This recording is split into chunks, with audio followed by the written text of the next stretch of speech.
সকালে ৮০ প্রকারের নাস্তা, দুপুরে ২৫০ প্রকারের খাবারের আয়োজন, রাতেও এমনই।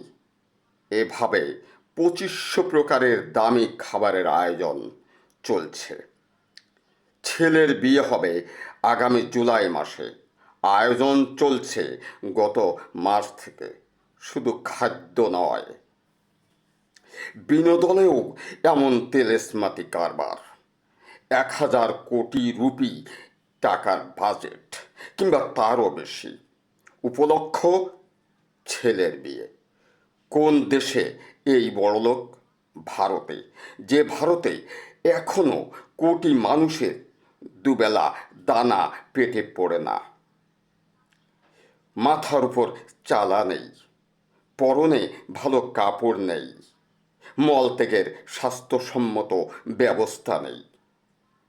সেই ভারতে এক টাকাওয়ালার ছেলের বিয়েতে এই মহা আয়োজন। পৃথিবীতে যুদ্ধ, প্রাকৃতিক দুর্যোগ, মূল্যস্ফীতিতে মানুষ দিশেহারা, বিপর্যস্ত। এর মধ্যে চলছে এই নির্লজ্জ আয়োজন। প্রশ্ন নিম্নবিত্ত বিত্তহীনদের সামনে একটাই: পৃথিবীর সব সম্পদের একমাত্র মালিক কি গুটিকয় ধনকুবের? পৃথিবীতে কোটি কোটি মানুষ অনাহারে বিনা চিকিৎসায় মরে। এরা সীমাহীন অপচয় করে। এটাই কি গণতন্ত্র?